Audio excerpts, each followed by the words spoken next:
Syederalun, pasangan calon gubernur dan wakil gubernur Aceh nomor urut 2, Muzakir Mana Fadlullah meresmikan posko Badan Pemenangan Aceh pada pentas Pilkada 2024 di Pango, Kecamatan Ulekaring, Banda Aceh pada Kamis 24 Oktober 2024. Mualim Dekfat dipesijuk langsung oleh 3 ulama besar.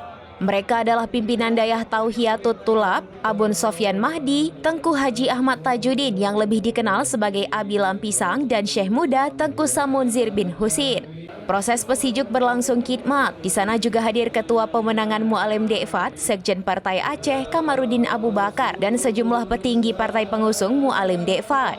Tampak puluhan relawan dan tim pemenangan paslon gubernur dan wakil gubernur Aceh begitu antusias melihat kedatangan Mualim Dekfat. Mereka mengerumuni mimbar yang telah disediakan untuk proses pesijuk oleh 3 ulama tersebut.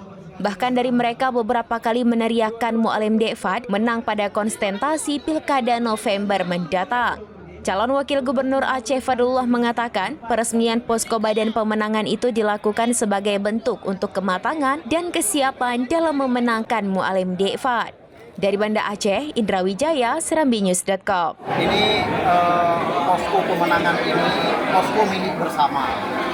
Ini adalah posko milik bersama seluruh partai pengusung. Di sini tempat kami memulai dan bergerak untuk lari lebih kencang ke depan. Sesuai dengan tema yang diberikan oleh KIP, kami telah mempersiapkan semuanya. Ternyata tema yang diberikan itu memang yang keseharian yang dialami oleh masyarakat Aceh, seperti syariat Islam, kemudian tentang kemiskinan dan tenaga kerja, pengangguran. Itu hal yang biasa, memang itulah yang dialami saat ini oleh kita masyarakat Aceh.